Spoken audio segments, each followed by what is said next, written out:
In this program, John McDowell assesses the role that Davidson's notion of the constitutive ideal of rationality plays in his work. McDowell considers many of Davidson's arguments and views and invites him to make explicit the importance of the constitutive ideal of rationality. The areas discussed include the difference between the mental and the physical, radical interpretation, theories of truth, subjectivity, and perceptual belief. In considering Davidson's thesis of radical interpretation, the status of the attitude of holding a sentence true is clarified. Davidson emphasizes that it is not that we begin with knowledge of which sentences a speaker holds true and then proceed to interpret. Rather, we begin with assumptions about which sentences a speaker holds true and then proceed to interpret. And we revise those assumptions in the light of the results of interpretation if necessary. A comparison is also made between Davidson's notion of holding true and Quine's notion of prompted assent. For a fuller discussion of this comparison, please refer to the discussions featuring Jim Hopkins and Gabriel Siegel. McDowell also praises Davidson's rejection of the Cartesian conception of consciousness in his article entitled The Myth of Subjectivity, but he presses Davidson to accept that there is nevertheless room for some conception of consciousness in epistemology, consistent with the rest of his views.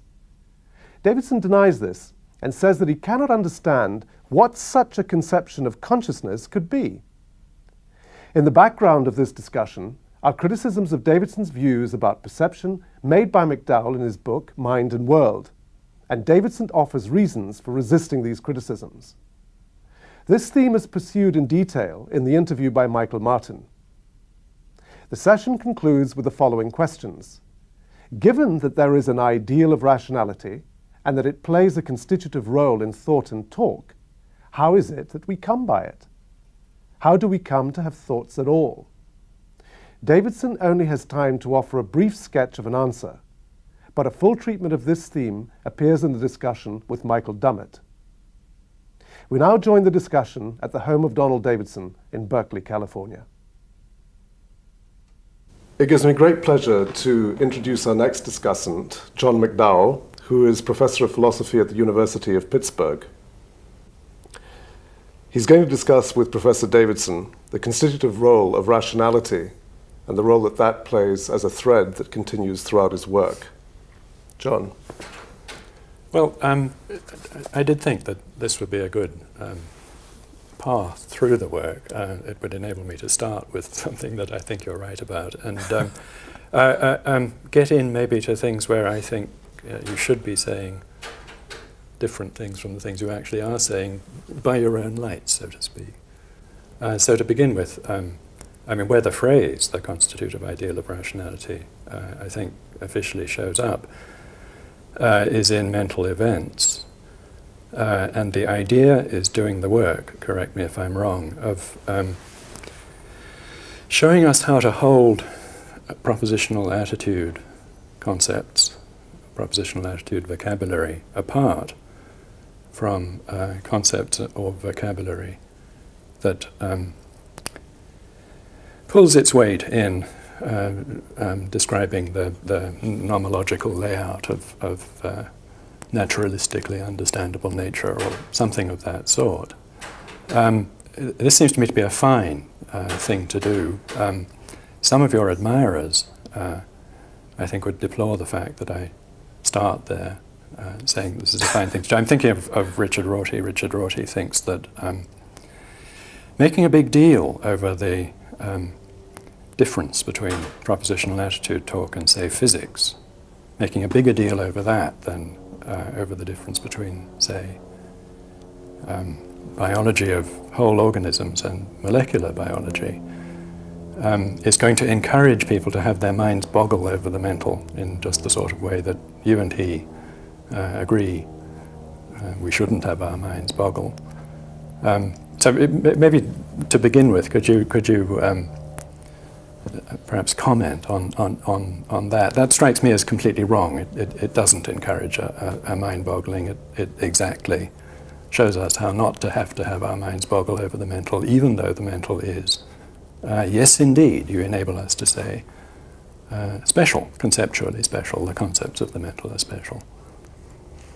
Well, I certainly do think that psychological, mental concepts are different, irreducibly different from the concepts that we use to talk about inanimate nature, or at least most of the concepts we use to talk about inanimate nature. Certainly different from the concepts of physics or chemistry, engineering, whatnot. Irreducibly different in the sense that you can't define or eliminate the mental concepts in terms of the physical concepts, I'll briefly call them that. Mm-hmm. And also irreducible in the sense that there aren't any laws that are strict in the sense in which, let's say, the laws of physics are strict, that connect the two regions. Though one thing that you attributed to me, although I see how it could be taken from what I said in mental events, I would now be more cautious. I wouldn't say there are no laws that govern the psychological, and I wouldn't even say there are no laws that connect the physical and the psychological, mm-hmm. but they are necessarily loose mm-hmm. because of the difference of the sorts mm-hmm. of concepts. I don't see why this should make us feel that there's something mysterious about the mental. It's just different, mm-hmm. Which means when we talk about things like people's beliefs and their actions, we often have a different set of interests than we do when we talk about how to build a bridge. Now, were you looking for more? No, that's fine. I simply wanted to begin where the phrase, as it were, officially occurs, right. And I think that's where it officially occurs, and then move on from there to places in your thinking where it seems to me the same idea is operative, though so far as I know you haven't actually brought that phrase or phrases to the same effect into play in expressing these other thoughts. The next thing that I thought of, it's really very close, I think, to what you're doing in mental events with the idea of rationality, is your argument in such papers as on the very idea of a conceptual scheme. What I'm thinking of is the argument against the idea that we can so much as make sense of the idea of a way of thinking that's a way of thinking, all right, only it's inaccessible to us. There's no way we can fathom what's going on there. It seems to me that thought could be put in terms of the idea of rationality as playing a constitutive role in fixing for us the very idea of having a way of thinking, the very idea of having a worldview, say. That's governed by the constitutive ideal of rationality. And then some thought like this, suppose we allow ourselves to talk in terms of conceptual schemes for purposes of making it go away, which is what you do. We're going to want to say something like a conceptual scheme is a substantive conception of what rationality requires. It's a substantive conception of what's a reason for what. And now, the distinctively Davidsonian thought, the idea of a substantive conception of what's a reason for what is an idea that we can deploy only, as it were, from where we are. So we have our substantive conception of what's a reason for what. And then we can recognize the other fellow as having a substantive conception of what's a reason for what, only if the other fellow's substantive conception is pretty much ours. I mean, give or take, it can vary around the edges. I mean, his can be archaic or primitive or advanced or something like that. I'd like to put that thought. I mean, the thought that's skeptical about, at any rate, pluralities of conceptual schemes, by saying the constitutive ideal of rationality, that's a substantive ideal, and the only substance that we can give it is the substance that we find that we and our ancestors have given it. So here we are knowing what's a reason for what. Yeah. And we can't recognize anybody else as so much as having a view about that unless the view is sufficiently close to the one that we think we know to be correct. Does that sound all right? I mean, you don't think it's perverse to haul the phrase constitutive ideal of rationality over into being a way of formulating that thought of yours? I mean, I hope I didn't skew the thought too far. I like it. Great. Okay, well, that's monosyllabic answers are fine. But the next terrain, I think it does get a bit trickier. At some abstract level, it seems to me that it's got to be right to say something like this. This idea of rationality playing a constitutive role has to be seen retrospectively as having been operative in your writings about semantic interpretation, many of which were before. Yeah, quite right. The phrase actually showed up on the scene, which it did in mental events. Right, but the principle of charity really... That is it, right. So interpretation of linguistic behavior of others, that's going to be, that's going to be a case of making sense of others as persons, so that it's going to come within the scope of the thought that you express in mental events. That we can't see ourselves as doing that, making sense of someone as a person, while taking ourselves to be at liberty, not to bother with finding this person. This goes not just for understanding what they say, but what they believe, what they intend, and in fact understanding their actions as actions. So you're happy, I mean, this is at the abstract level, you're happy with the idea that the kind of semantical theory of the linguistic repertoire of, to begin with, it was other groups, and then it became other individuals when you started to be skeptical about the idea of shared languages. Right. But there's a generic idea, semantic interpretation of the linguistic behavior of others. That's just a case of making sense of others. Yes. So a semantic theory is going to be in there with propositional attitude talk. Its conceptual apparatus, the conceptual apparatus of the semantical theory, is going to be unintelligible except against the background of knowing what's a reason for what, a substantive conception of rationality. All right. I mean, now I begin to be uncertain where this is tending. Well, yeah. I mean it to be tending. Sure. Yeah. Let me let it tend. Well, let me put it this way. The exact way in which you put that, I may have to say later, I think is tendentious. I actually meant it to be. Yes, I thought you did. I meant it to be a possibly tendentious way of putting something that is clearly Davidsonian.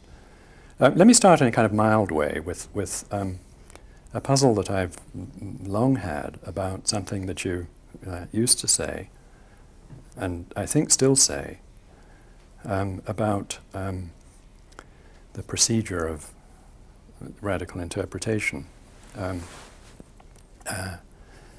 You said things like this, that we can know that the target of our interpretation holds a certain sentence true, And then we can, if we know that, we can find out in what circumstances she holds this sentence true. And we can know all that before we have our interpretation going, so that that's a kind of entering wedge into the construction of an interpretation. Well, I'll just wait until you ask me a question. That was meant to be a formulation of things that I think you have said, that it's puzzled me that you said, as opposed to, here's what it seems to me that you should say, in line with the generally plainly Davidsonian thought that interpretation is making sense of others, and this is part of crediting them with propositional attitudes in a holistically interconnected way governed by the constitutive ideal of rationality. I think this actually goes back to something that Quine used to say about assent, and then rightly decided that he shouldn't say about assent. Quine used to say about assent a thing that was parallel to the thing that I stuck you with about holding true. Right. And then said, well, no, actually assent, identification of behavior that's indicative of assent, is an analytical hypothesis. That's technical Quinean, I think, for what translates into your way of thinking of things as something like identification of behavior as indicative of holding true is part of the holistically arrived at way of making sense of the person. It isn't prior to the making sense of the person, it's part of the making sense of the person. Right. So it's not strictly right to say we can know that a person holds a sentence true, know that, and then proceed from there, find out in what circumstances he holds this sentence true, formulate a belief about truth conditions of this sentence, and then see how you can make that hook together with other sentences. Right. The identification of whatever it is, nodding or something of that sort as indicative of holding true, has to be seen as provisional, depending on whether it pans out when you get on into the holistically interconnected, that has always total making sense of the person. That's always been my view. Okay, That good. is, I've never thought that Quine's prompted assent or my holding true or whatever was behavioristically definable in the old-fashioned sense in which you'd say use no mental concepts. I've never thought it was reducible, and therefore it's something that you could know about somebody. I mean, just that they took a sentence to be true, you couldn't know that unless you knew a great deal about them. But I've always thought that. And in fact, I think by the time I was even thinking along these lines, I already knew what Quine's answer was, and had accepted it. It's roughly, as you say, you guess. Maybe this indicates this attitude. I know what the attitude is. I don't know whether he is exhibiting it or she is at this point. So I see whether or not this fits in with a very elaborate edifice that one can sketch as just a way of asking oneself as a philosopher, what kind of a pattern do the propositional attitudes like belief and meaning something by what you say, desire, intention, how are they related to each other, and what are the rational connections between various thoughts and acting in a certain way, and so forth. Well, I know that if this person is thinking, roughly this kind of a pattern must be there. I'm looking for it. And I have to start somehow. If I can sketch one possible way of getting into it, then this throws a little light on how it's possible that we do it. It's not that I think that is how we do it, because I don't think that. I think we come equipped to be able to do it. But nevertheless, even if you say that, if you say we come equipped for it, it still is mysterious how the input that we get fills out the capacity, so to speak. And this kind of contrived story, which certainly all of the talk about radical interpretation is just meant to explore the relations between the various kinds of attitudes that people have and their behavior, and suggest why there is a pattern of a sort which one could grasp from the outside. I mean, how do we know other minds? Well, this is meant to show, of course, it's possible, because this is the kind of a pattern that a mind has.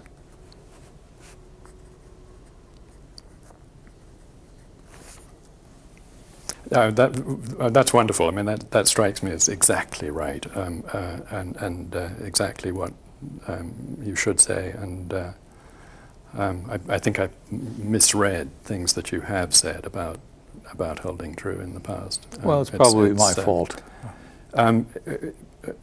Let me pick you up on phrase you just used, a pattern which we can grasp from the outside. I think all you meant, I mean, in the context, was interpretation is doable. I mean, if such a pattern is found, it's found by an outsider. Right. You didn't mean, I take it, to say something that would preclude me, say, from saying, now look, when the pattern is grasped by the outsider, since what the outsider has thereby succeeded in doing is making sense of this here subject, there's a sense in which the outsider has come to see how the subject sees things from the inside. Success in radical interpretation, which is just finding a pattern that makes sense, enables you to be reassured that you have indeed located an intelligible, rational outlook on the world here. Yes. So from which you can, as it were, see, well, now I see how things it's a very old-fashioned idea. Right. You understand the things that a person says and wants and does, only if you've internalized his view to the extent where you can say, I see that if I believed that and I wanted that, that's the kind of thing I would probably do. Yeah. Okay, good. Starting from there, I'd like to try to get you to say something about concepts that function in detail in a semantical theory of the sort that you urge would play an important role in this rather global exercise of making sense of someone else, making sense of a speaker. I mean, it's supposed to be a truth theory that the interpreter tries to come up with. Truth theory in a quite specific sense, harking back to Tarski. And it's a really important feature of the sort of truth theory that it's supposed to be, that relations, and we really mean relations, we can say, are set up in the constructing of the theory between words that the person might come out with and things that, according to the global theory, we're going to be able to make sense of the person as holding forth about, when these words come out of his or her mouth. That's all right so far. Yes. I really want to Yes. have emphatically there that denotation, say, that might figure in some versions of this sort of thing, but for sure satisfaction. That's a relation of a semantical kind, according to that old-fashioned conception of the semantical that you find in people like Carnap. Yes. Yes. Here a word, there a thing, or some construction out of a bunch of things if it's sequences. Yes. Yeah. Let me put it my own Sure. way. Since if I want to express, let me say in the first place, this theory is my theory, so to speak, or the philosopher's theory, who aims to describe in his own way what somebody who understands somebody else knows. It's not that there's any thought in my mind that people who understand others, that's everybody who has a language, that they have this theory themselves.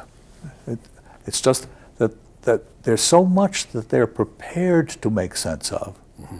It's virtually unlimited, because once they got the hang of anybody's language, they're prepared to interpret an unlimited number of things the person might say.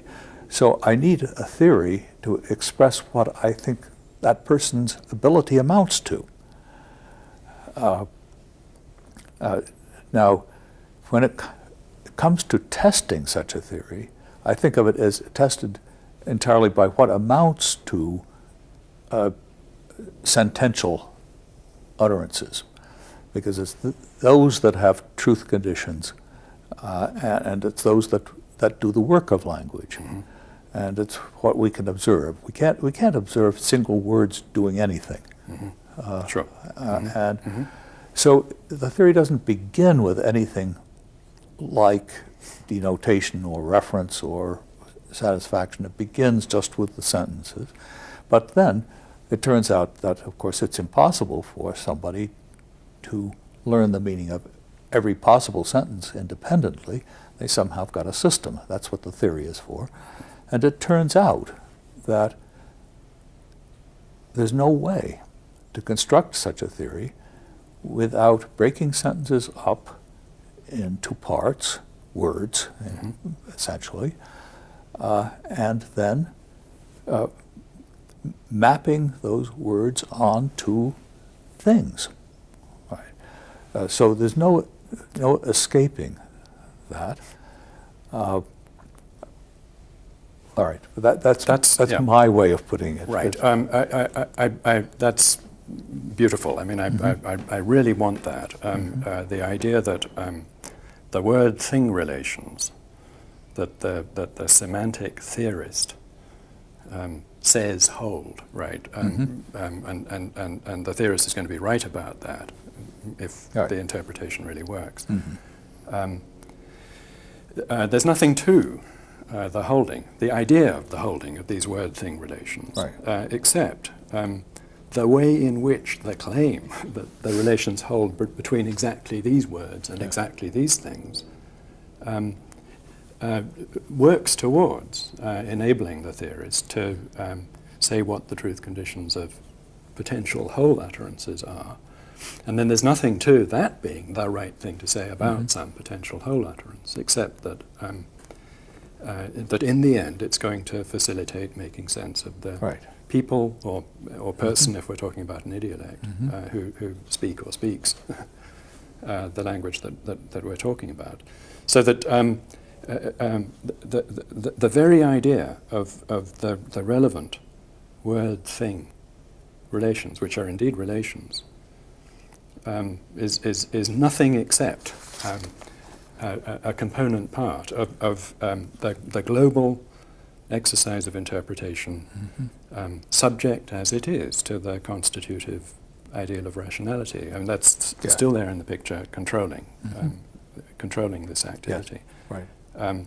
That strikes me as fine Davidsonian thesis that I think risks getting lost in the way, at any rate, some of the people who admire your work take you to be proceeding. Again, I'm thinking of Rorty, and I think I'm thinking of Bjorn Ramberg, who has a reading of what you're at that's, I think, influenced by Rorty. So I'm stressing that the idea of say denotation, I mean, supposing we imagine a language that's got proper names in it, and we have to find out what this here proper name is a name of, so we say, well, it's a name of that there thing. But this is meant to be a way to say what it is about these semantic relations. Say denotation, that's a semantic relation. It really is a relation. It's to be, the statement of it is to be parsed in that way. You could take out the singular terms on either side of the relational expression and put variables and put quantifiers at the front. It's a honest to goodness relation. But it's a relation, the very idea of which is shot through with the normativity of the idea of rationality. Just because we can work our way out from the idea of these relations to the conception of the point of the whole exercise of interpretation as being governed by the constitutive ideal of rationality.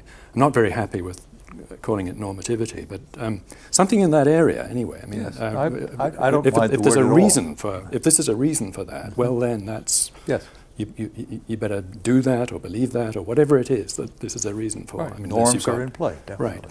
So that the relations are relations, all right, but the idea of what it is for one of these relations to obtain, say for this to denote that, is an idea that's shot through with normativity, and I'm not happy about that metaphor, but something like that seems to be right. And now, as far as I can see, the Rortian reading of you is within a framework in which you can have relations, if you like, and you can have normatively tinged things to say, if you like, but you can't have the two of those together in something that you can say in a single breath. They've got to come apart. So at the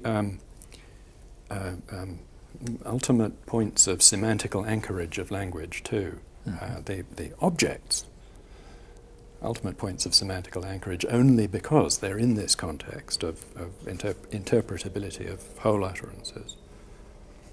The Rortian reading of you says, well, Davidson is talking about merely causal linkages.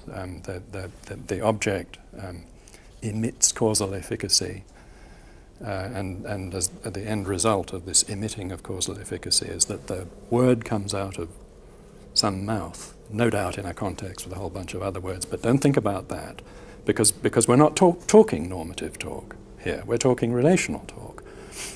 The normative talk is somewhere else in the picture, and cannot be integrated into one saying with the relational talk. That strikes me as profoundly point missing. I mean, it strikes me as really fundamental to a Davidsonian conception of how language hooks onto the world. Dangerous phraseology, but I think you can make it all right. To say it hooks onto the world by way of word-thing relations that are, well, perfectly good relations, shot through with the normativity of rationality. Well, that's not a question, but it's a sort of invitation to you to, I guess, say yes, or object to. Well, there's one implication of the way you've put things that I might withdraw from a bit, though I don't think in a way that affects your main point now anyway. I don't think that, I mean, since what we're keeping track of ultimately is how people use sentences to communicate and what makes for their truth or falsity, I don't think that requires that we map expressions in the language onto entities in any one way. But some way we must, and all of those ways have to capture the pattern of rationality. Because thoughts, whether beliefs or doubts or intentions or meanings, by their nature have rational relations to each other. I mean, the minute we're talking about thoughts of any sort or the expression of thoughts, we're in the realm of rationality and the norms of rationality. I mean, you can't talk about rationality without accepting the fact that this is a normative area. So, of course, just plain causality as it operates in the inanimate world is not going to touch. I don't mean it doesn't touch it. I mean, of course, causality is playing its role here, but it can't explain the normativity. Excellent. Not that I think the Salesians think that it can, but the thing that strikes me as defective in Salesian thinking and not defective in Davidsonian thinking is this inability to combine causal relations with normative tinging into something that's visibly one and the same concept, and the concept of satisfaction is going to be like that in Davidsonian thinking. What you say, I think Sellers fixes it that there's no such thing as a concept of something that's a relation, but intelligible only in a normative frame. If it's a relation, then it's intelligible only in, and now we'll have to say a merely causal frame. It's going to be the kind of causation that's operative in inanimate nature. I mean, I don't know Sellers anywhere near as well as you do, though I did. I mean, one thing that he wrote, or a certain aspect of it anyway, stuck in my mind forever, and of course that's the idea that that there is no conceptless given. And I've always known I owed that to reading Sellers, but I don't remember at all. In fact, you surprised me when you told me that he thought somehow the realm of causality and the realm of rationality exclude each other. I mean, that sounds as if it goes back to Wittgenstein's.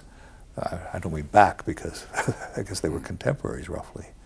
But Wittgenstein did think that, at least in in psychology, generally causality had no role. I mean, you wouldn't say one. Yeah, I'm not sure about Wittgenstein, but the little red books that your Actions, Reasons, and Causes was directed against, they certainly had their thinking shaped like this. And I take it that was that's the main point of Actions, Reasons, and Causes. That's right, exactly. That's wrong. I mean, we can put these two conceptual framings together and have them frame some single concepts. Cause, reason. Action is one place where we must put them together, and perception is clearly another. Memory is another. Causality and rationality are wed to each other in all of these areas that have to do with the interaction between people and the world.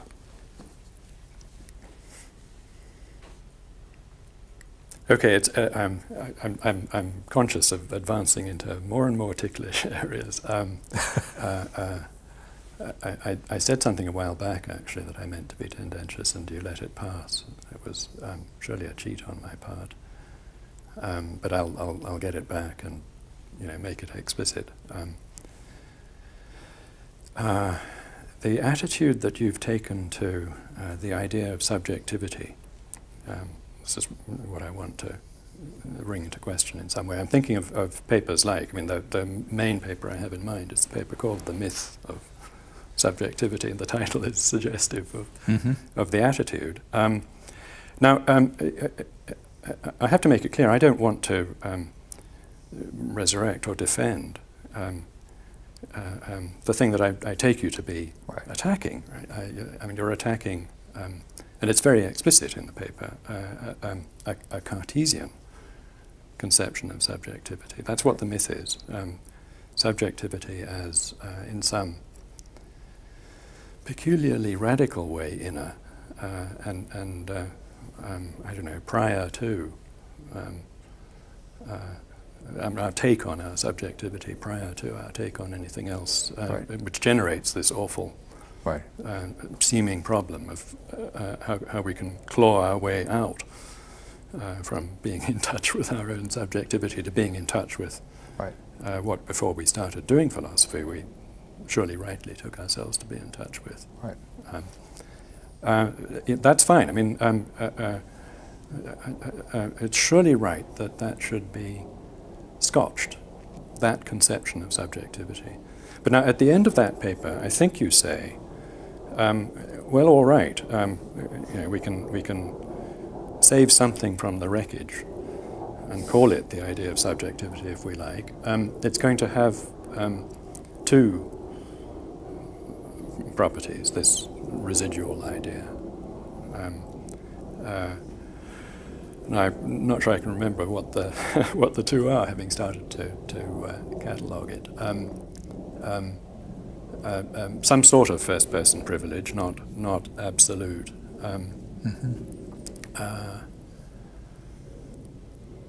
And an asymmetry, I guess. Those are really quite close together. They are. That's all. That's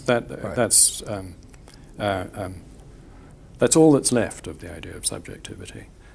Now, I hear a remark like that by you as leaving the idea of subjectivity as close as it can be to the Cartesian conception. So it's blips in consciousness that don't have anything in particular to do with our being in touch with the objectively real stuff that we're in touch with. Saying, well, you can have some of that. It's not going to be nearly as, central in your picture of things as the philosophers who thought that philosophy had to organize itself around the clawing yourself out thought. I'm bothered about this. It smacks to me of something like throwing out a baby with some bathwater. This very dismissive attitude to the very idea of subjectivity. Again, I'd like to keep the constitutive ideal of rationality in play, and to suggest that there's a rather robust, it isn't to be dismissed in the way that you do at the end of that paper, rather robust conception of subjectivity, of a kind of authentically Davidsonian kind, rescuable out of the wreck of Cartesian-oriented British empiricist or whatever philosophy. The constitutive ideal of rationality controls interpretation. Interpretation is making sense. What's it making sense of? Well, intelligible points of view, something like that. If we succeed in an interpretation of another person, what we've got is a story that we can tell about how things strike this person that hangs together in the relevant sorts of ways. And you could start with how things strike this person, rather literally construed, how things look, how things sound. But wrench forms of words like that, so that it includes aspirations and Sure. ambitions, desires, whatever. So there's an idea of something like a point of view, which is emphatically and visibly not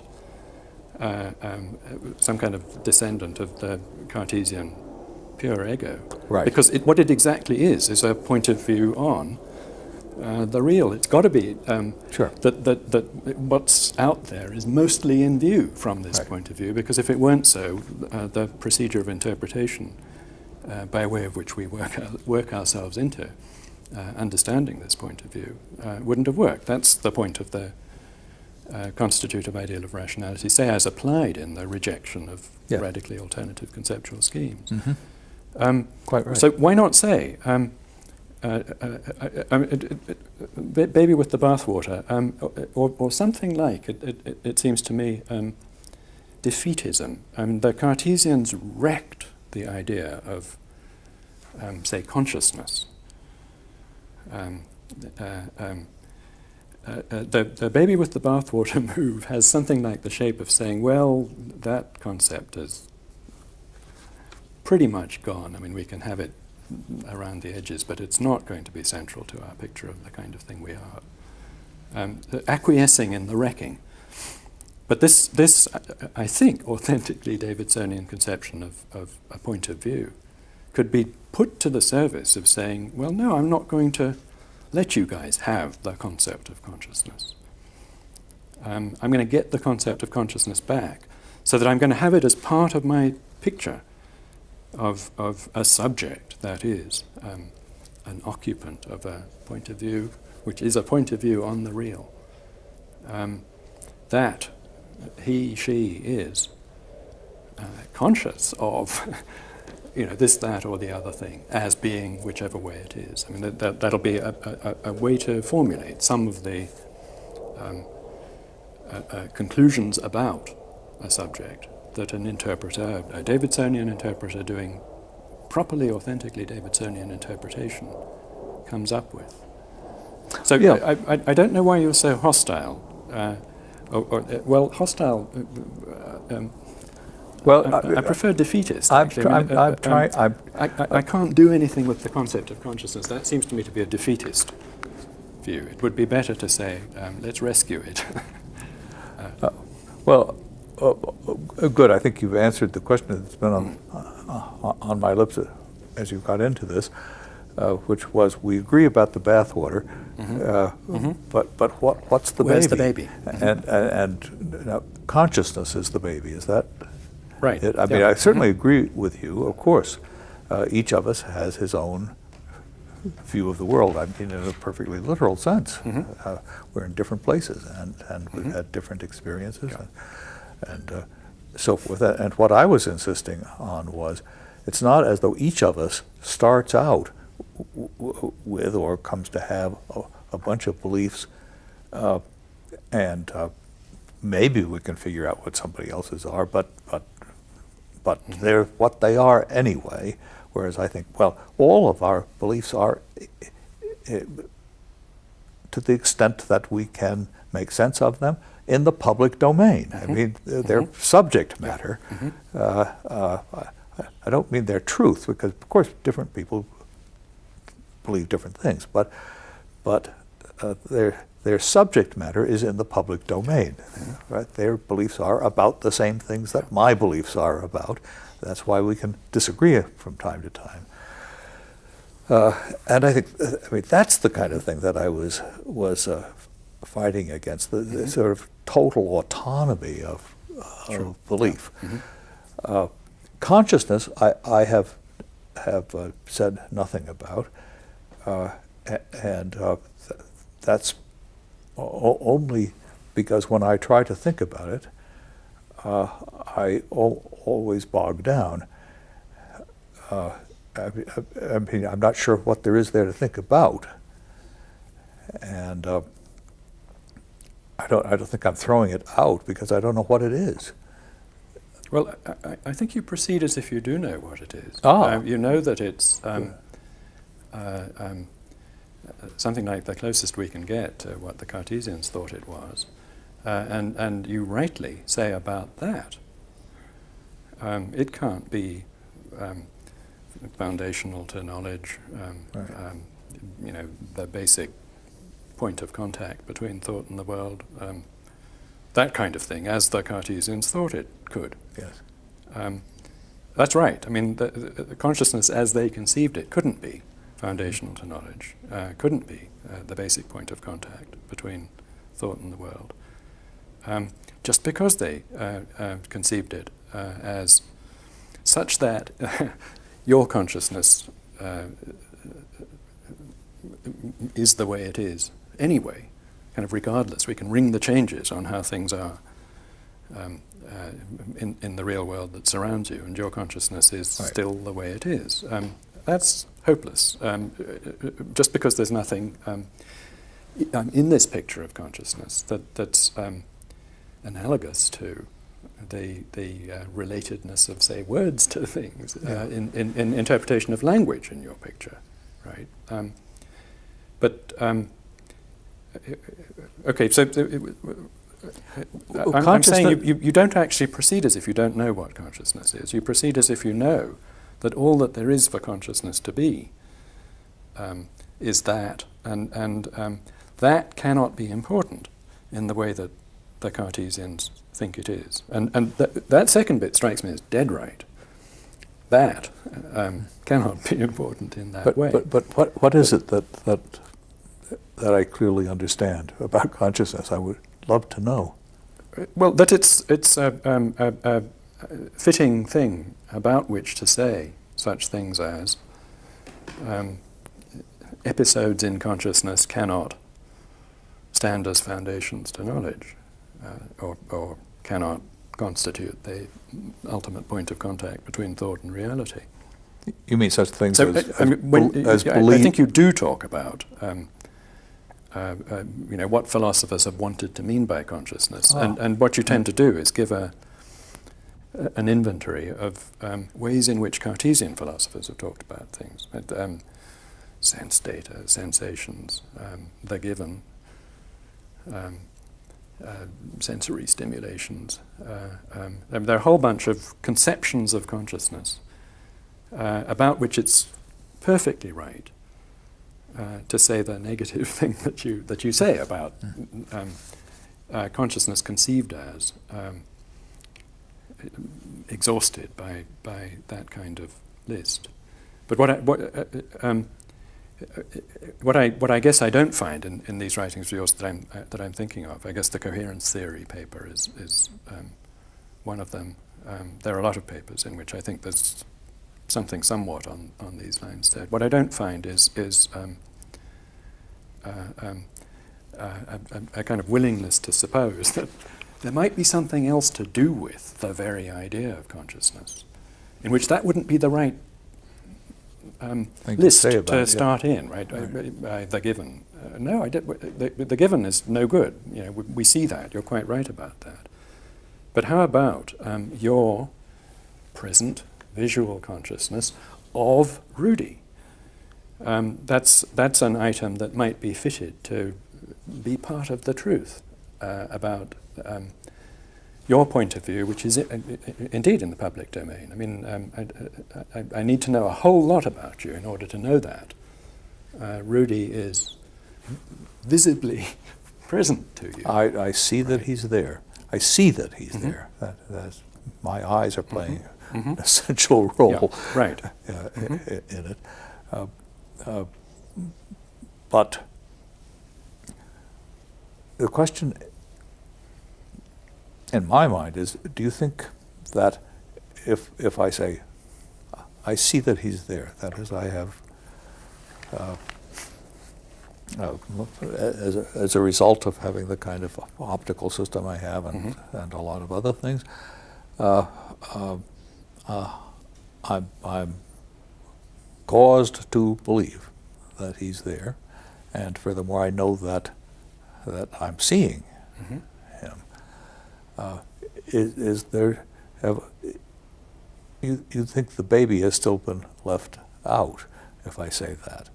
And that's where I become mildly puzzled as to what that extra thing is. And you say, I show that I know what it is, but I didn't buy the exact form of words that you used, where you said a visual, or it's in your visual field, or how did you put it? I can't remember now. Yes. Yeah, I mean, it wasn't artfully chosen wording. Right, but the point is it was chosen in order to enclose more than just using my eyes and knowing I'm using them. I am led to believe that Rudy is there. And furthermore, that his knees are crossed and so forth. But there's more in your view, and I know this. Now we've reached at least one area where we have a difference, not in the sense that there's something that I understand and deny, but rather there's something that you think is there that I haven't mentioned, and I don't know what it is. I agree. I mean, with that characterization of the stance that you take in your writings, I didn't mean to deny that when I said your posture in your writings is of someone who knows what consciousness is. Right. That is, someone who knows that. If consciousness is anything, it's what the Cartesians thought it was, except that they were wrong about its interest or its importance. role, right, okay. So that even its content, perhaps. So that the right thing to say about consciousness is the negative thing. It doesn't have the interest or importance that the Cartesians thought it does. And that's letting them have their specification of it. We might fix on the given. Right? What is consciousness? Well, it's the preconceptual given, or something of that sort. I don't know about Cartesians. We're coming a bit unstuck from Descartes, but there's a range of philosophy of which a paradigm case would be someone who thinks. There's the non-conceptual or the preconceptual given. That's what consciousness is. Now that's foundational for belief and knowledge, being onto things conceptually. There's a preconceptual way of being onto things that's the base of it all being conceptually onto things. It's exactly right to say, well, no, if that's what you want to mean by consciousness, it cannot be significant in that kind of way. The thing that I was complaining about the posture that you take in your writings was that, at least implicitly, your drift is something like, and what's more, that's what there is to mean by consciousness. I don't mean that you explicitly say that, but that's the only shape in which the very idea of consciousness as something that might be interesting and important comes up. Consciousness as, let's say, to sum it up, a non-conceptual taking in of the given. And sure, that's epistemologically hopeless. It's hopeless for purposes of thinking about what it is to be conceptually onto things. That's your negative point, and I wholeheartedly concur. But that's it. That's Davidson on consciousness, or Davidson on subjectivity. The negative point is the whole of Davidson on subjectivity. Do not fall into the myth, which is fine. It's very important. We mustn't fall into the myth. Well, it's more. But what there isn't is an bit, opening, as it were, to look. The idea of subjectivity or the idea of consciousness of things is maybe even so quite a promising idea, which we could get back from the useless pseudo-epistemological mess that philosophers of that kind have made of it. Well, it happens again and again that people make sense of some notion where it looked hopeless to one or another of us before, and so I'm happy to wait until somebody does this for me, but so far I haven't got it. I think there's more to my attack on subjectivism than just this epistemic point. I mean, there's also the point that I don't think we have any use for, or even can make good sense of, the notion of objects before the mind, which are purely individual. And that's a big thing, because because a lot of people believe in that who don't necessarily make the epistemic mistake. And then further, there's the point that insofar as we can understand the contents of another mind at all, they're thinking about the same world we are. So in that sense, the contents of all thought belongs to a public way of thinking. Now, so there's more than just the epistemic point. There are really several other. I actually meant the sketch of the epistemic point that I gave to include what I think of as something about intentionality or something like that in some really general way. Right. I mean, the bad idea that the Cartesians had was that they could make sense of how it is that we're onto things. Right. With that conception of consciousness, the conception of consciousness as the given at the base of it all, and it isn't just a point about the uselessness of an epistemology to say no, that's no good. It's a point about the uselessness of a putative approach to the very idea of having thought that's about things, whether it's knowledgeable about them or not. That would be great if it was knowledgeable, but we're not even going to get it to be vulnerable to the things for whether it's true or not. So to be intelligibly about the things at all, if we think that how thinking basically hooks up with the world is through the given. But Let me make my own stab at this. I certainly think lots of things go on in our brains, in our minds, perhaps, that is non-linguistic. Dreaming, for example, is fantasizing to some extent. So whether I wouldn't so much call that pre-linguistic as just non-propositional in character. So, and sensations are certainly non-propositional. Tickles and itches, and, pains, and so forth. It would be foolish to deny any of that, and I hope nothing I said about the subjective touched on that sort of thing at all.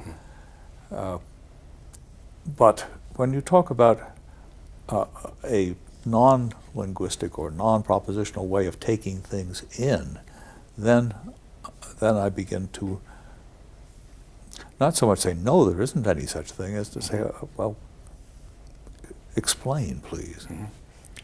Well, I'll say a useless thing. Kant explained it in the transcendental deduction of the categories. That's a completely useless thing to say, because you look at those pages. But I actually do think that there's already it happened a long time ago. That there was a move in philosophy that replicated the fine negative thing that you do. This will not do. This will not give us an intelligible picture of what it is to be onto things. So that idea of consciousness is useless. Useless for epistemology, useless for understanding intentionality, understanding aboutness. But then I think what's grand about Kant is that he didn't make this throw out the baby or defeatist move. Okay, concept of consciousness is a lost cause. He clawed it back for a purpose that in one way matches what the Cartesians hopelessly thought they could do with their concept. Their concept just wasn't up to the job. That's what you have so beautifully seen. The big job, it wasn't up to the job. I think what Kant saw is that another concept of consciousness that's really close to the central conceptual apparatus of Davidsonian interpretation, by working our way into understanding points of view, might be up to the job. It strikes me as in some ways a really small shift to the picture as you see it, so that I'm really tempted to say it still is a Davidsonian picture. To say, look, point of view, it's not a descendant of the Cartesian ego, because it's point of view onto the real. Okay. You've got it that it's rich with beliefs and desires, propositional attitudes. Well, it's more of the same, actually, to add into it such things as your present visual consciousness of Rudy. I'm not putting a proposition in there. Rudy is before your mind in a way that's unintelligible, except by way of our going on to say, Donald could form thoughts about Rudy, placed as he is with respect to Rudy, were he to form thoughts about Rudy. Now that's a presence to the mind of a non-weird object, not supposed to be intelligible except in the context of your ability to form thoughts, but it isn't itself a matter of your actually forming thoughts. It's a matter of, it connects up with your ability to form thoughts, yes, but he's there for you, whether or not you are stocking your mind with beliefs about him. I think I know that by Davidsonian interpretation, because I know quite a lot about you, and I know which direction your eyes are turned in, and that they function pretty well, because I realize that you don't stumble into furniture, and I know that you're familiar with him. I think I'm just being a Davidsonian interpreter in arriving at this thought. Well, that he's present to you. But you use a turn of phrase there that I don't understand. I can put various interpretations on it, which are quite different from each other. I can ask myself what the person who is there, whoever it might be, looks like. And now I look, I form various beliefs. Well, it looks something like my uncle, and I see that his hair is done a certain way and so forth. Those are all beliefs, which I certainly form by looking. Nothing else to it. I can imagine closing my eyes and saying, what does Rudy look like? Or what does the person I just saw look like? These all are beliefs, however. Now, it's the non-belief element that I'm having trouble with. I think I understand what it's like to try to picture somebody that I know in my mind. I think that's not as clear an idea as people make out to be. I'm not, whether there's really some image I'm inspecting, I've become very, very suspicious of most of the ways we try to describe this. And so I wouldn't want to put a lot of weight on that sort of thing. But the idea that I can look at Rudy and just take in that Rudy is there without believing it is something I don't even by even straining, I can't think what that would be like. I can't help but believe he's there. Well, if you're right, because you're trying to tell yourself a story, right, and you can't do that except discursively. Right.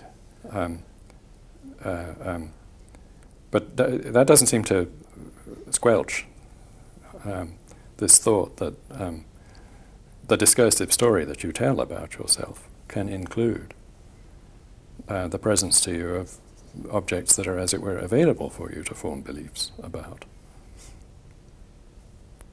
Well, I can certainly think about, I mean, I can imagine there being things that don't exist, but are something like the things that do. Of course. I can entertain propositions in the sense of saying, what would it be like if? And then I imagine that the world is different than I think it is, and ask what follows. I can certainly reason in that way, but I don't think that captures, because what you want to talk about is perception, and you believe that something goes on in perception. There's an additional step, or at least element, which I think I can do without, and furthermore, I don't understand the extra step. I think I do just take in many things, and by that, what I mean. You mean facts.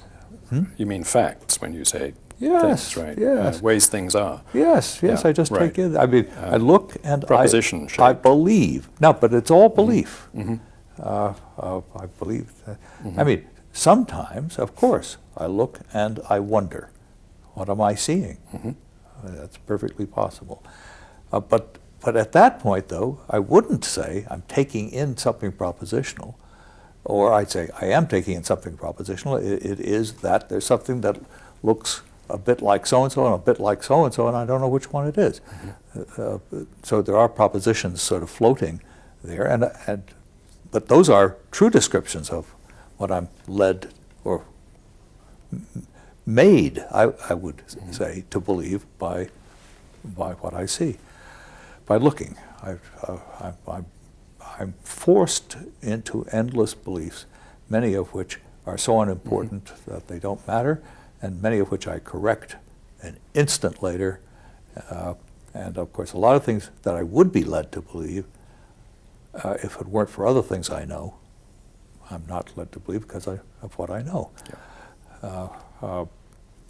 But that seems to me to be belief all around. And I don't know what this extra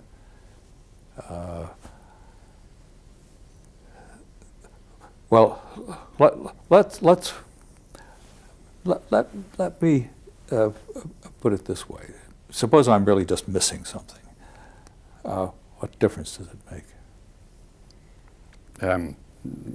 Loss of contact with the great tradition in philosophy. That's the first off thing I'm inclined to say. I mean, I really meant that about Descartes and his followers wrecked the idea of consciousness, and Kant, bless him, saw that the wreck was not irrevocable. He could get it back. You seem to me to be almost, I mean, it's the tiniest shift would have you, because the thing has to be done again for each new generation. You're almost doing again for this generation, where troops of people have fallen back into a roughly Cartesian way of thinking. This is why it was important for you to make the move you made in such papers as the coherence theory paper, the myth of subjectivity. I mean, this wasn't reminding us of some antique thing that we were long since shot of. When we weren't shot of it, we aren't shot of it. But John, you haven't answered my question. Well, I meant to, but obviously in a way that's not satisfying. What you miss is failing to be doing this, it seems to me, very satisfying thing that I take Kant to have done, to have said you weren't wrong in thinking that a concept of consciousness could play that role. You were wrong in thinking that what you made of the concept of consciousness could play that role. And that second bit matches the negative move that you make, the throwing out the bathwater move that you make. But there's nothing in your thinking that corresponds to the first move, which is Kant saying, as it were, to Descartes and his followers, you were not wrong in thinking that a concept of consciousness could play that role. Here, let me show you what it has to be like to play that role. It's radically unlike the concept of consciousness that you thought could play that role. That's the negative move that yes. matches your thinking. But it seems to me it would be strange to say that here's this important thing that Kant was onto and that I've left out, but it doesn't make any other difference. I can't persuade you that, independently of this historical gesture. Let me say one more thing. We've failed to persuade each other on this before. It seemed to me plain that when you were expressing your puzzlement as to what it possibly could be that was, according to me, missing, The baby. you were looking at things from your standpoint in the first person. Here am I. What have I got? And I say, well, Rudy, visibly present. If you are trying to, as it were, incorporate that into something that you might tell yourself when you're asking yourself, here am I, what have I got? It's going to have to be, there's Rudy over there, or something like. It's going to have to be some fully fledged belief. Well, I've got that, and then you pass on to some other stuff that you've got, right? So, it's really important for having what I want go missing. That you be correct in thinking that everything that is true about you as, let me say, a Davidsonian subjectivity, this is completely different from a Cartesian subjectivity, is something that you as a Davidsonian subjectivity could, given time and not being thrown by the tediousness of it, rehearse to yourself. Whereas I want to be able to say, even when you are not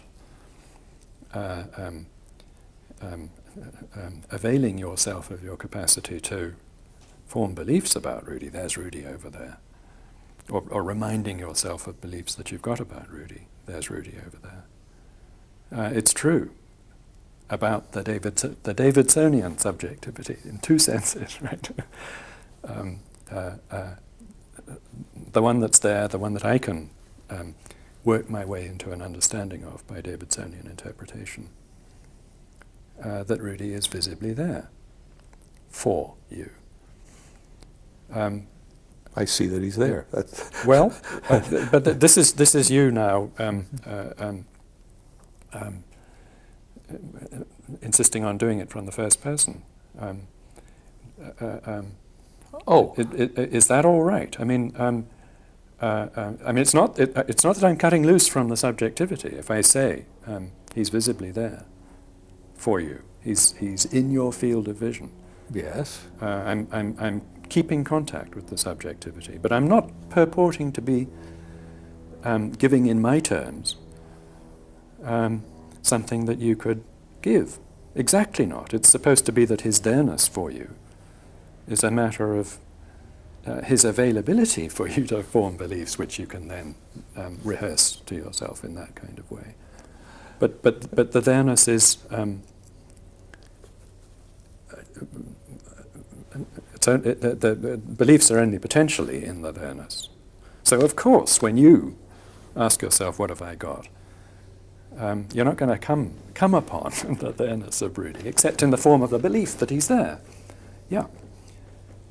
But why should everything that's true of your subjectivity be such that it's rehearsable? by you. Well, it isn't. It isn't. The question is whether there's something radically wrong with the account of perception that I give. And in your book, you certainly say that there is. In fact, there are two things closely related to each other. One is, well, you've got this belief on the one hand, and you've got Rudy on the other hand, and you've got this visual apparatus in between, and that's not enough to give any content to the belief, or to give the right content to the belief. And the other thing you say, which is closely related, is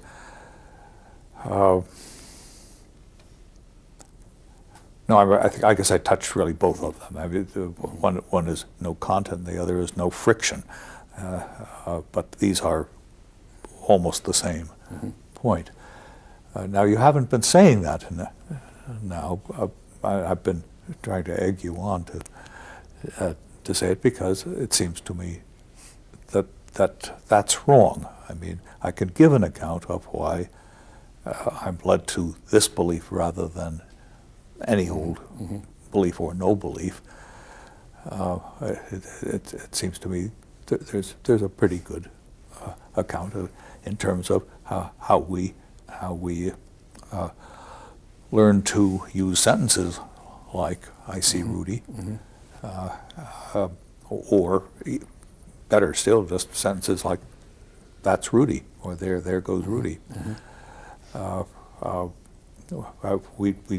We only get control of such concepts or the words that express them in situations in which we're in contact with the various things. And I mean, it takes a long time to tell the story. Still, the story does seem like a plausible story about why it is that we mean what we mean when we say "There's Rudy," if that seems to be an account that doesn't involve the baby that's been thrown out. I mean, it's as plausible as any story about ostensive learning, which is pretty simple. But you have been pushing me in that direction. It's as if you want me to see it much more directly. I've tried this on you before. I'll try it one more time.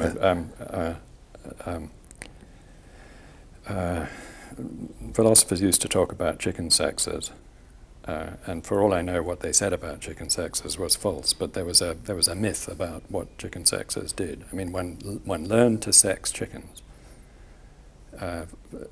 One picked it up from someone else who could sex chickens. The chickens pass on a conveyor belt before the skilled chicken sexer, who says, "This one's male, this one's female, this one's male."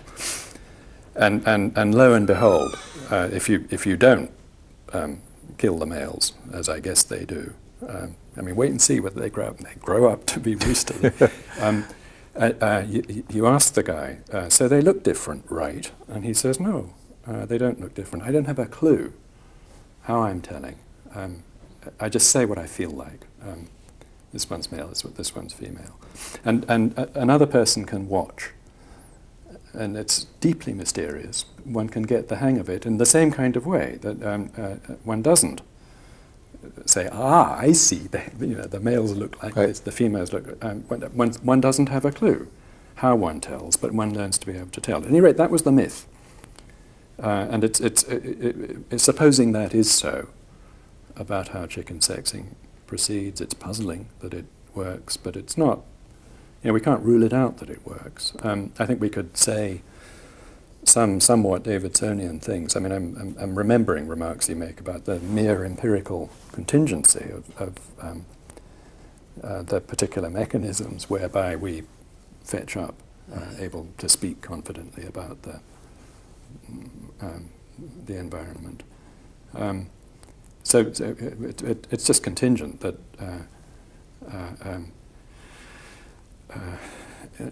when I speak about the visible environment, and somebody says, "You're saying that it's a gerbil because that's the way it looks, right?" I'll say, "Yeah, right. That is why I'm saying it's a gerbil."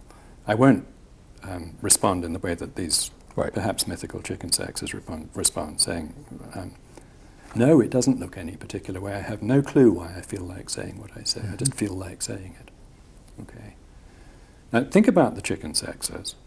A way of coming at my sense that there's a baby being thrown out with your bathwater is that it seems to me it ought to be your line, that it could be that all our rock bottom abilities to speak knowledgeably about how things are in the immediate environment was like that. No, right? It could be that there was nothing nothing there except an inclination to say things that it turns out, if this inclination has been drilled into presence in the right kind of way, issues in the saying of things that are mostly true. Let me accept it, because I think there must be cases like this. It seems to me I don't see that I have any difficulty with it at all. I have no difficulty with the chicken sexes, but I think I have no difficulty with the chicken sexes because elsewhere, as it were, they're onto their observable environment in a way that isn't like that. And that's a condition of taking them to be onto anything at all, that they're onto their observable environment in a way that but look, like that. I like this. It couldn't be that somebody could count as being onto the observable environment in a way that was like that across the board. But it seems to me that on your picture it ought to be that it could be that somebody was onto the observable environment in a way that was like that across the board. So the chicken sexes are fine, we take them in stride.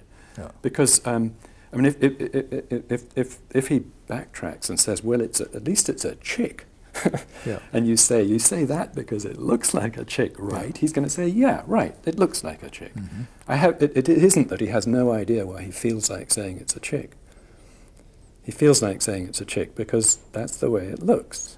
Whereas he feels like saying it's male, he has no idea why he feels like saying it's male. Yeah. But John, it's not any part of my view at all that a person shall always, or even ever, be able to say what it is about what he sees that makes him say what he says. Sometimes you can, sometimes you can't. But even if he could never do it, it wouldn't interfere with my view, which is we. That's my point. That's the baby. It seems to me unintelligible that it should be like the chicken sexes all over.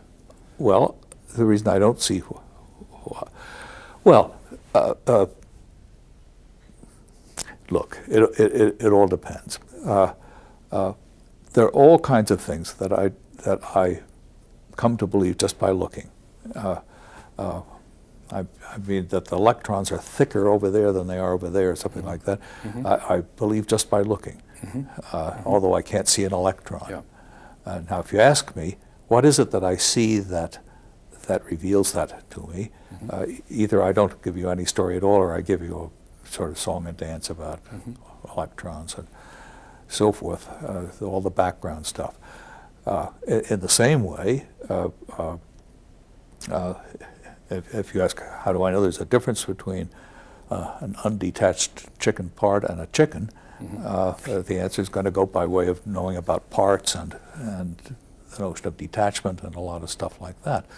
So it's bound to be the case that sometimes when we're led to believe something by just looking, there's an account that we can give in terms of what we see. And there isn't bound to be, though, in every case, because in the end, we learn that this is the thing to say now, right? When somebody else says it, actually. Right. It comes later, so to speak, that we can explain what it is about what we see that might have led us to that. But I mean, we can pick out a person from a background long before we can describe anything about the scene and so forth. So I'm not troubled by the fact that this could, if we had extremely primitive vocabulary and set of concepts, that all of them would be so that we couldn't explain what it is that we're seeing that leads us to believe. I don't. The thing is, there's such a tremendous number of things that we're led to believe by what we see. And if there weren't, it's not clear whether it would be thought, because it has to have a great deal of complexity really to be the real thing. Yeah. I guess I knew you weren't troubled. I actually have a question about a slightly different area. When you argue against the idea of communal norms of language, the main point, I think, is one that can be summed up by talking about ideas like the idea of speaking as the educated do or as the rich do.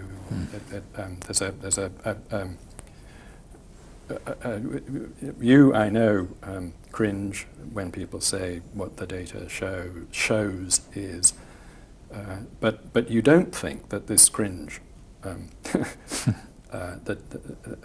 cringe reaction is reflective of something deep. I mean, something that gets at the essence of meaning as such, the essence of communication as such. And that strikes me as dead right. I mean, people who start in aiming to tell stories about the essence of meaning, and then it turns out that what they're talking about is it's wrong to use data as a singular. Well, you know, that's hopeless. I mean, that can't have anything to do with the serious, the deep question about how is it that language has anything to do with reality at all? How is it that we're talking about how things are when we talk? So that's prefatory. I want to say dead right. Sure, if that's what people are going to want to mean by, it's got to be shared norms. You know, I'm with you in wanting no truck with that. But now I want to know if you feel any sense of a need to respond to some question with this shape. Go back to the constitutive ideal of rationality. It's substantive. It's a substantive conception of what's a reason for what. And it's part of the point that we've got a big fat one, and we can understand someone else's only insofar as we can, to an approximation, find ours in this other person. Well, how do we get ours? And maybe it ought to be, how do I get mine? Or how did I get mine? That strikes me as a question that it oughtn't to be impossible to ask. I mean, for instance, it isn't just that maturation as the kind of animal that I am took care of it, as it took care of, at a certain age, facial hair sprouted, underarm hair, that kind of thing. Yeah. It doesn't just come with, in that way, growing up. I mean, the genes take care of it. What rationality? Right. Acquiring a sense of what's a reason for what, the determinate substantive sense of what's a reason for what, armed with which I set out to make sense of others. Now, there seems to me to be some plausibility. I've got a question hanging. I mean, do you Right. think that there ought to be an answer to that question? Maybe I should pause and let you answer that. Well, I think if we have thoughts at all, Mm-hmm. we necessarily have knowledge of what Sure. kind of thing is a reason, because that's part of what it is to have a certain thought, is that certain other things are reasons for it. But how does that? I mean, I agree with that. Yeah. That's a way of putting the basic picture of the idea of thought as having its home in the context of this Right. conception of interpretation. Sure, but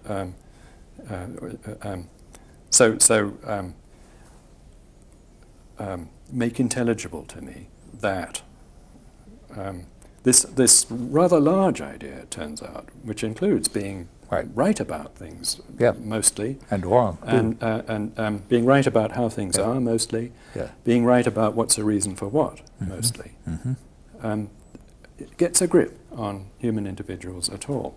And this is a point at which I think a different kind of invocation of the idea of something shared has some sort of plausibility to it.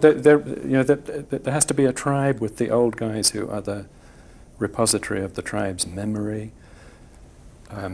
Yes, there has to be some machinery for accumulation of wisdom about how things are and what's a reason for what. Well, so that the newcomer taps into that, and I think it's really hard to make sense of how there could be the elders who are the repository of the tribal memory, or our analog to that, which I guess is the Library of Congress or something like that. If it were true that every interpretative encounter was in principle a clean start, right? Well, John, there are two different points here, it seems to me. I would put, I mean, from a cultural point of view, understanding real people in the real world, the tradition makes an enormous difference. Whether, though, we have to have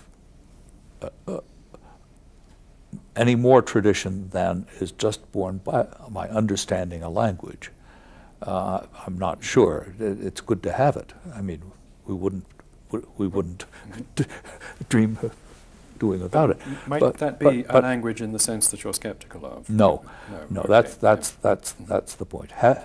Having a language means being not just being able, but actually communicating with other people. What I deny is that we have to mean the same thing by the same words in order to do that. And there I don't see what the argument is, that we would lose track of all this wisdom if we spoke differently from another person, as long as we were understood. The aim of talking is to be understood. That's my view. We don't owe anything to the language as in the abstract, whereas Michael Dummett thinks we do actually owe an obligation to the going way of saying things. I think we owe lots of obligations to our neighbors, to be friendly and to be easy to understand in certain situations and so forth. But those are not obligations to language. Those are obligations that we meet by using language which is understood. So I think the obligation, those obligations are all derivative so far as language is concerned. And so there are two questions. One is, could we be understood if we talked as others do? The answer is yes, because we are. That we don't lose the tradition, because the tradition has to do with the concepts, not with the words. I mean, the wisdom isn't built into the words, it's just built in